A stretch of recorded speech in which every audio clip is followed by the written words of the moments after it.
नमस्कार. 28 जानेवारीचा सूर्य सकाळ घेऊन येण्याऐवजी काळ रात्र घेऊन आला. एक दुःखद बातमी आली. त्या बातमीने जो धक्का दिला त्यातून मीच काय, अजून अख्खा महाराष्ट्र सावरलेला आहे. महाराष्ट्र राज्याचे उपमुख्यमंत्री माननीय अजित पवारजी यांचं दुःखद अपघाती निधन झालं. खरं म्हणजे ही घटना माझ्यासारख्या अनेक महाराष्ट्र प्रेमींना वेदना देणारी आहे.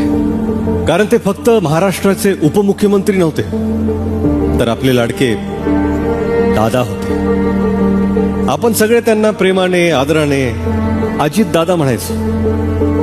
पण खरं तर हा बाप माणूस आहे. हा कार्यक्रम सुरू करण्याआधी मला दादांना काही सांगायचं आहे.